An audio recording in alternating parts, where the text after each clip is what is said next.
Okay, so what I want to talk about, and I'm going to do this in a video, is about formulas, some formulas for statistics.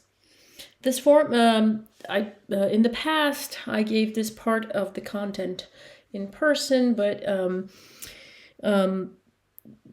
like time has proven that it's better to go with a video so that you guys can stop the video, can go in at your own pace for this formulas, for using these formulas and understanding these formulas.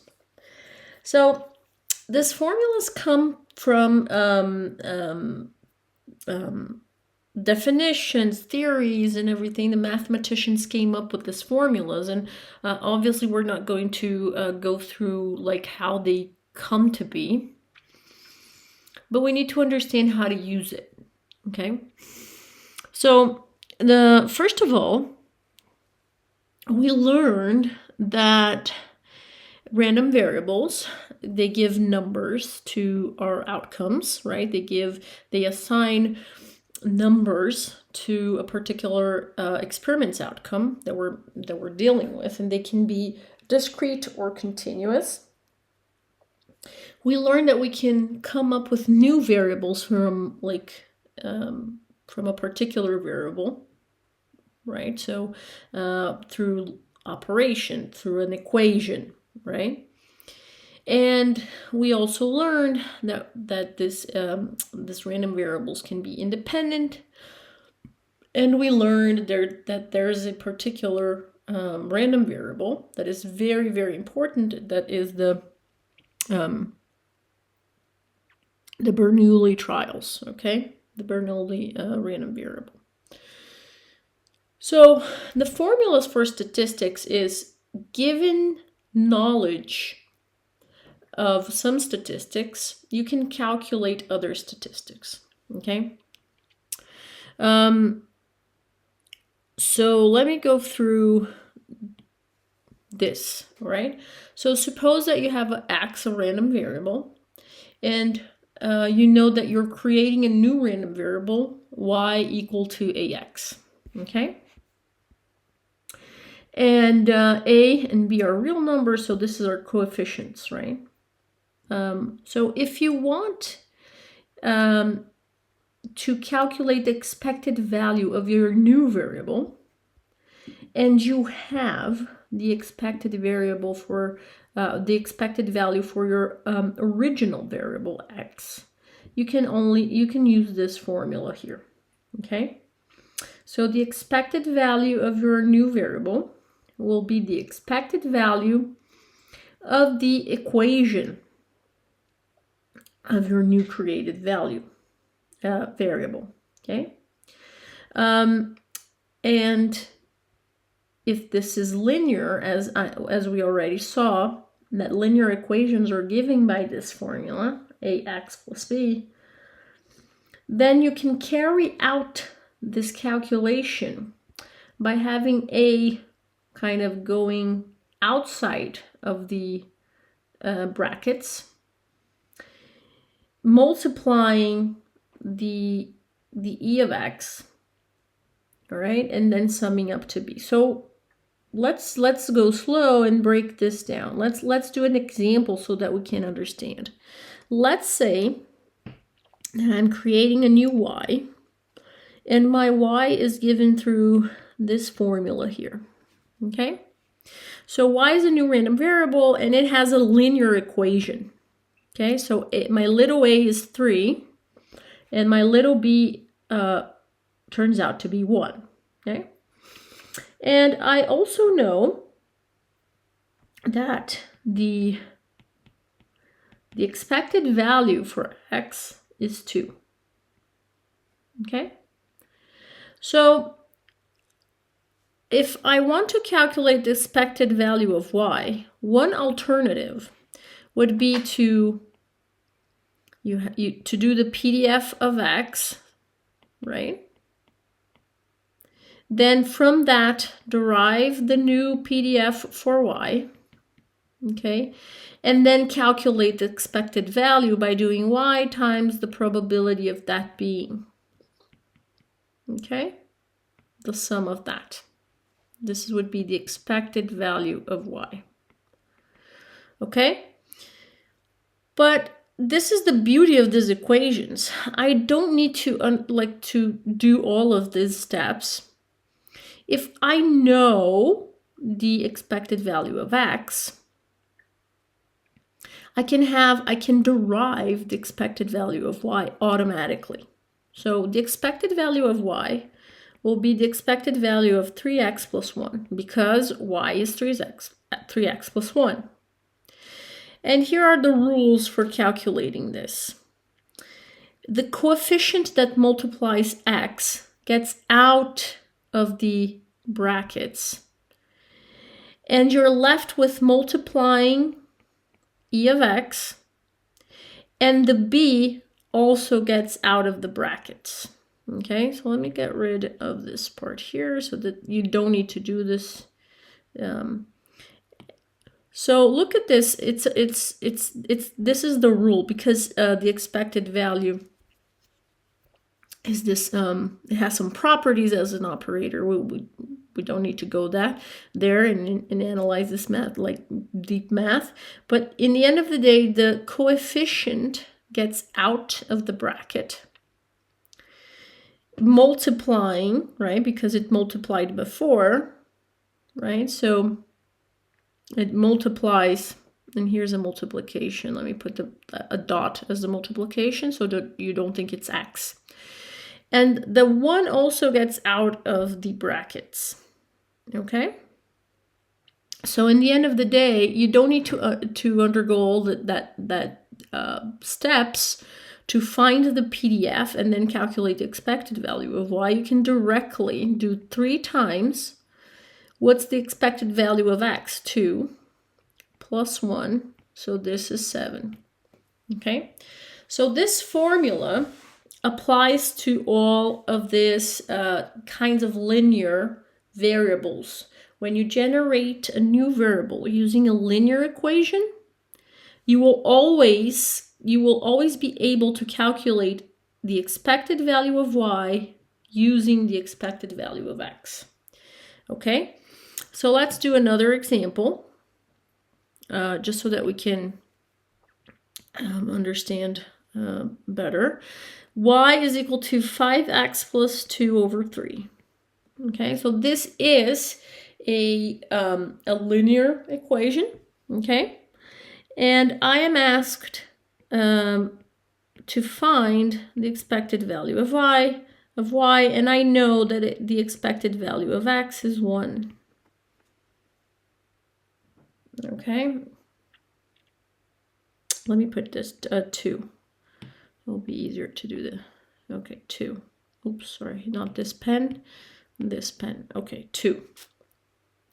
So again, we did that. Like we already calculate e of y by the traditional method, like seeing who is y, calculating its PDF, and then finding the expected value. But again, we don't need to go there. We can apply the formula. And the formula you can actually memorize if you want, okay? But you could always remember the rule. So the rule is this: e of y will be e of the equation, right? Because y is 5x plus 2 over 3, okay? And what is going to happen is that the a coefficient gets out of the bracket, multiplying e of x. So let's do this.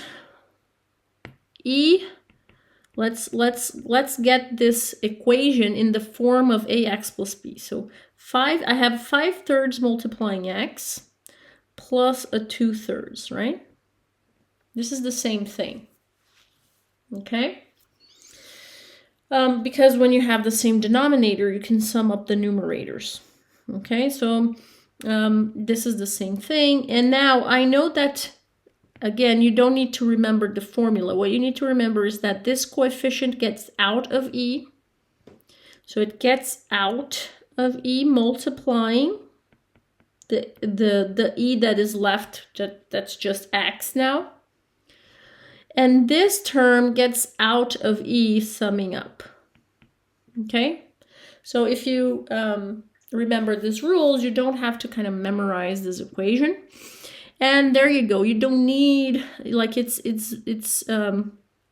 way less work to calculate the mean of y using this formula. So if e of x is 2, okay, so if e of x is 2, this is 5/3 times 2 plus 2/3, right?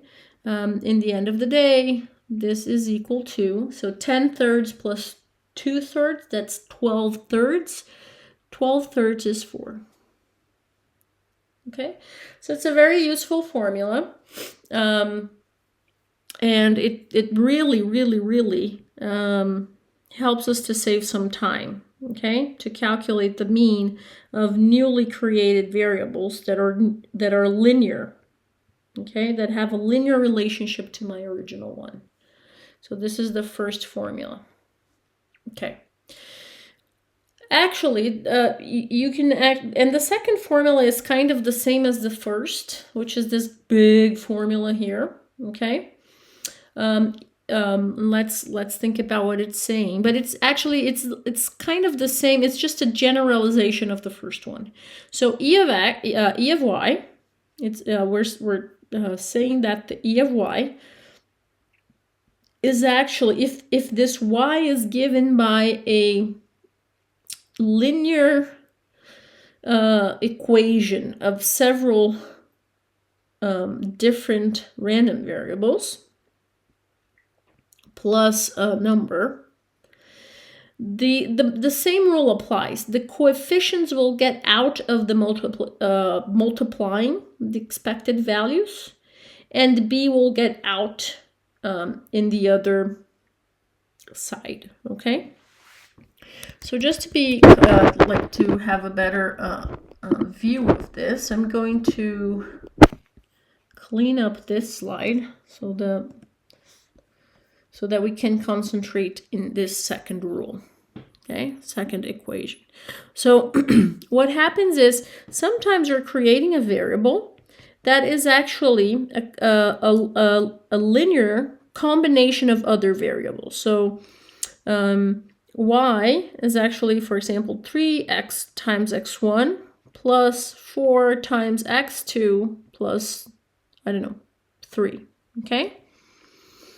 So this is a linear equation because we have a coefficient multiplying x plus a bias plus a constant b. But in this case, because you have you're generating y from two different other random variables, okay? So so let's say I'm gonna give you an example of that.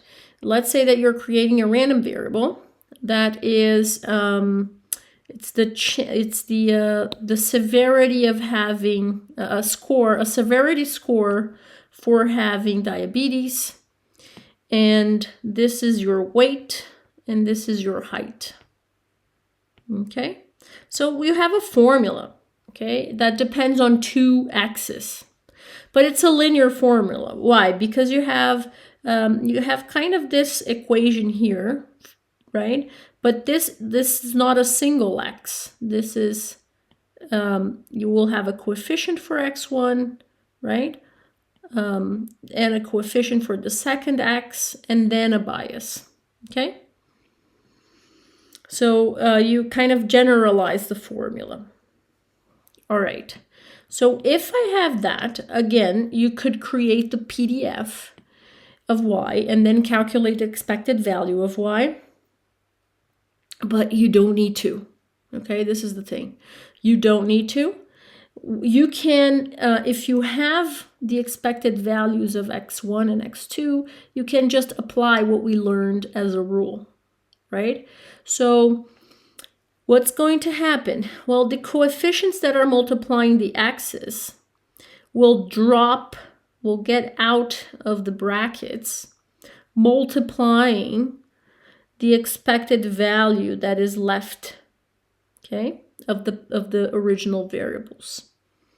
And obviously the biased term will leave summing up all of that. So if you take a look at this formula here on the right, you can see that A1 got out of the bracket, multiplying the expected value of x1, okay, which is what your expected value of what's left of after A1 left, got out of the bracket, plus then here you go, A2 is going to get out of the bracket, and then you're left with the expected value only of x2, and you go on whatever number of variables you have doing this, plus then the b gets out of the bracket, summing up.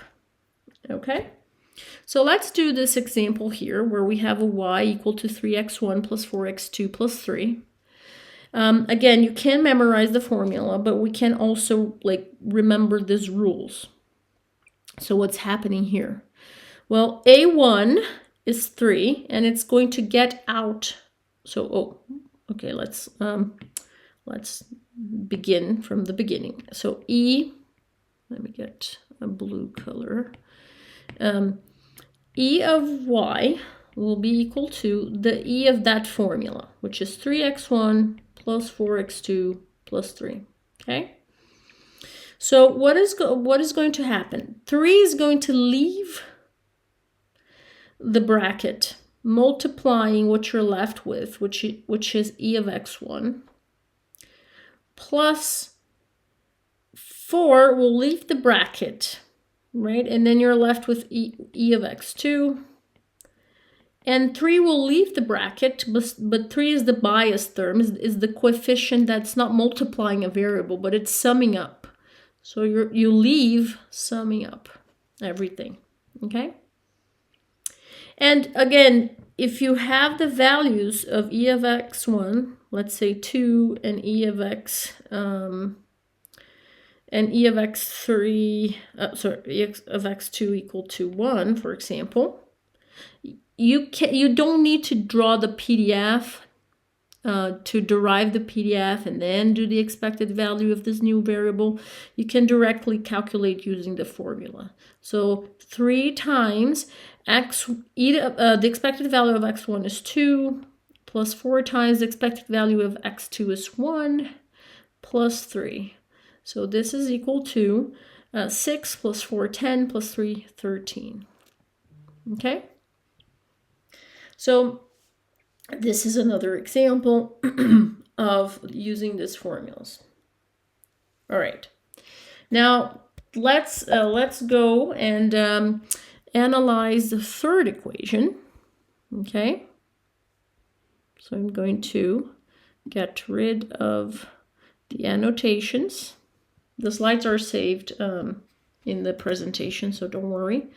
Now we're going to talk about the third equation, this one here, okay? So again, if you have a newly created variable, which is has a linear relationship with your original value, okay? So the v of y is equal to v of ax plus b.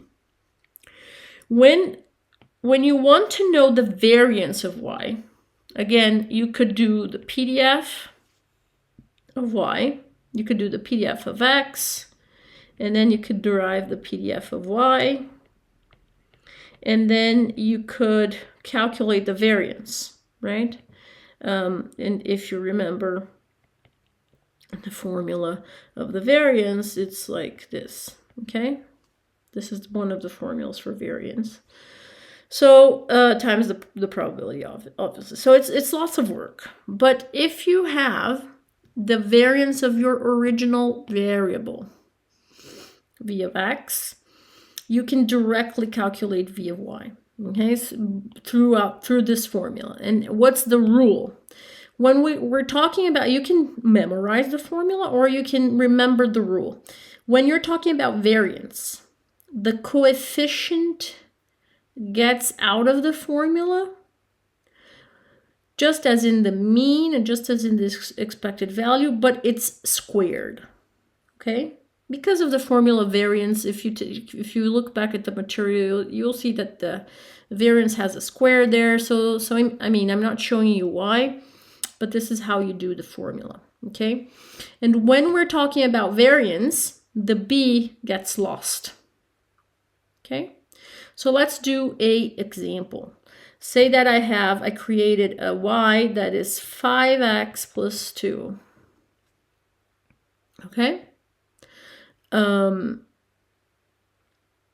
So what are we doing? I want to, and I know the variance of x. I know the variance of my original variable. Let's say that it's 4, okay? So if I want the variance of my newly created variable, I don't need to do the PF. I can directly apply this rule, where the variance of my newly created variable, which is actually equal to the variance of this 5x plus 2, will be this. The coefficient, when you're talking about variance, the coefficient will get out, but squared. So this is 5, let me go back. This is 5 squared, okay? The plus 2 will get lost. I don't need it. So the variance will be 25. Oh, sorry. It will be 25 times, I forgot the rest of the formula. Let me go back. Sorry about that. So it will be 5 squared times the original variance of my original variable, which is, okay, 25. Now I have the 25 times the original variable times 4, which is equal to 100. Okay? That's the formula of the variance. And you can apply this to generalizing the formula as well. So you could have, let me do another example. You could have, I'm going to get rid of this. This is in the previous slide, so don't worry. Let's say that you have a y that is 5x plus x1 plus 2 plus 2x2, oops, sorry. The 2 comes after, plus 2x2 plus 2. Okay. So let's say that you have a generalization. So your y depends on 2 original variables. You will apply the same thing. So the variance of y, the same rule, will be the variance of that formula. Okay? And the coefficients will escape the variance squared. So 5 will escape the variance squared, and you will multiply what you have left, so which is the variance of only x1, plus the 2 will escape squared, and we'll multiply the variance of what is left, and you will lose the 2. The 2 doesn't matter. Okay, now say that you have v of x1 equal to 1 and v of x2 equal to 2. Okay, I'm just making up this values. So what's going to happen is you just substitute. This is 25 times 1 plus 16 times 2. Let me put the times as dots so that you don't think that's x. And this is 32 plus 25, right? So this is 50. 32, this is 57. Okay? Cool. The last formula for this part is the fourth formula. Okay? And sorry. So this is the fourth formula. So let me get rid of this. The fourth formula is to calculate the standard deviation, which is a formula that in theory you wouldn't need. You could just calculate the variance and then take the square root, but you can actually use it directly. Okay, so let's say that you have a y equal to 2x1 plus 1/3. Okay. All right, and say that you know that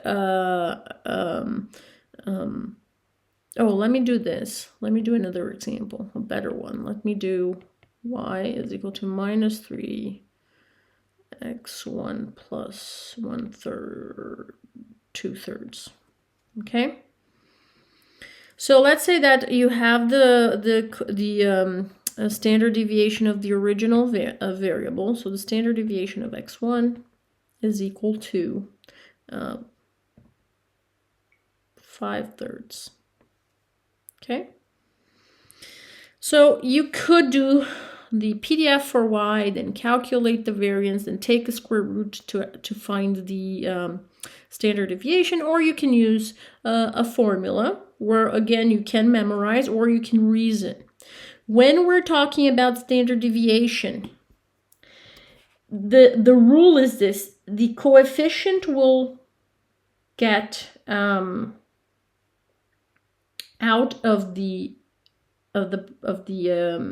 brackets here, of the parenthesis, but it will get out with the module or the absolute variable value operation. Okay. So let me give you. Let's work out this example. And well, actually, let me remind you what this means. This means the absolute value or the module or absolute value. Okay, so absolute, oh my goodness. Okay, so if you have the module of 3 or the absolute value of 3, this is equal to 3. If you have an absolute value of minus 3, this is 3. It means that you drop the signal, you drop the sign, the minus, you drop minus. Only positive values are allowed. Okay, so let's do this. So if you want the standard deviation, the a will drop, but so this is sigma of minus 3x1 plus 1/3.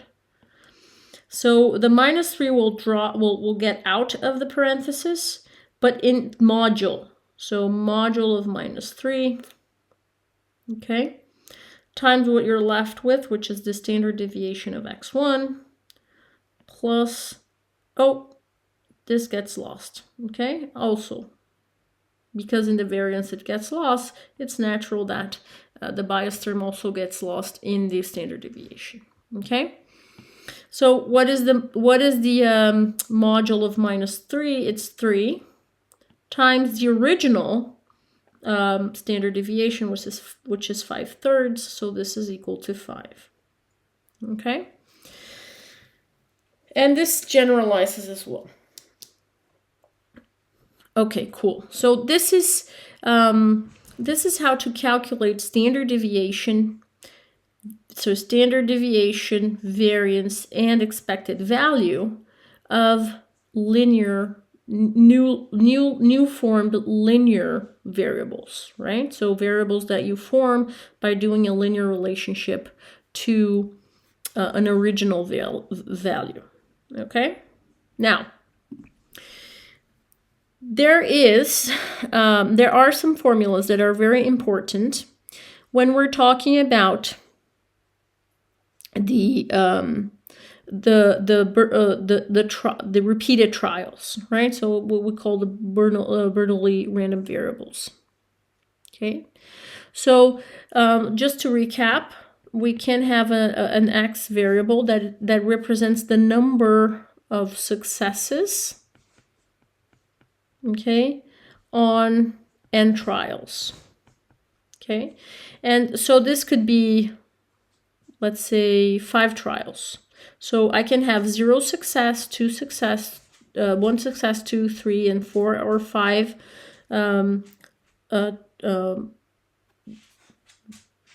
successes, right? So my random variable can assume the value 0, 1, 2, 3, 4, 5. And here I can have like the PDF of that variable. Okay? So if you recall this, and you can go back to the material, this probability is calculated using the repeated trials formula. Okay, so let's say that we have, just to remember, n is the number of trials. Okay, p is the probability of success. Okay, and 1 minus p is the probability of failure.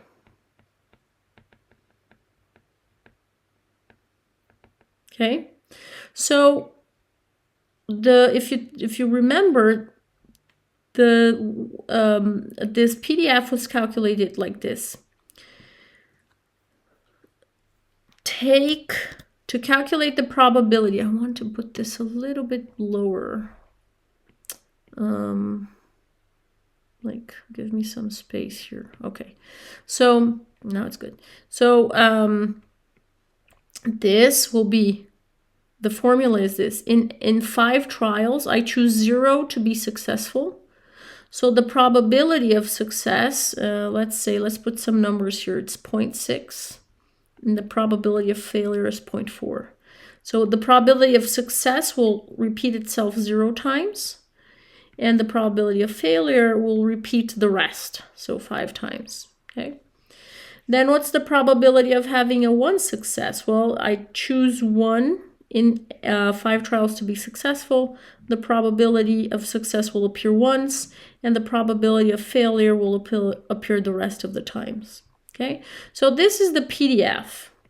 You would find the PDF of this repeated trial. Now, mathematicians discovered that you could have the PDF, and then you could calculate the expected value of that by doing x times the probability of that being, right? So let me put in the open form, x1 times the probability of x being x1 plus x2 times the probability of x being x2, and so on. So this would be 0, because it's the first value that this repeated trial can assume, with the probability times the probability, which is this term here, okay? Plus this times that. Remember, to calculate expected value, you take the value times the probability, plus value times the probability, plus value times the probability, right? It is a lot, it is a lot of work to calculate the expected value. But mathematicians came up with a formula, and it's actually very simple. The expected value of a binomial, I was talking Bernoulli, of a binomial random variable is that has n trials with a probability of success. P is just n times p. So in our example, we can just take n is 5 trials and p is 0.6. Okay, so this is 3. You don't need to calculate the PDF. You don't need to calculate the PDF.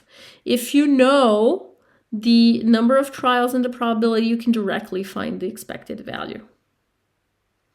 What about the variance? The same thing. If you know the number of trials and the probability of success, okay, you can just multiply the number of trials, which is n, times the probability of having a success, times the probability of having a failure, which is 1 minus p, which is 0.4. Okay, so this is equal to 1.2. And finally, the standard deviation is just the square root of the variance. So you will take that formula above, and you'll just take the square root. So this is the square root of 1.2. Okay, So these are just formulas for the binomial distribution. I was talking about Bernoulli. Just using Bernoulli distribution in another course. So the binomial random variable, it's just formulas that really eases our calculations. Okay.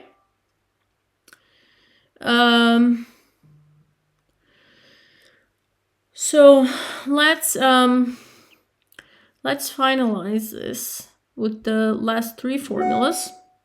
Okay. Which are very, that also eases our life when we have random variables that are independent. Okay. So we know that the definition of independence is that the knowledge of one event don't change the probability of the other event happening, right? If you remember, P of x given y is just equal to P of x, right? So they're independent. These variables are independent, okay? If this is the case, it is very easy to calculate the expected value of the multiplication of the events. Right? So say that you're creating a w variable, which is x times y. Okay? And I want the expected value of this newly created variable. You would have to do the PDF and then go and calculate the expected value. But no, you don't need to. If they are independent and you have the expected value for each one of them, you just multiply the expected value. Okay, so let's say that W is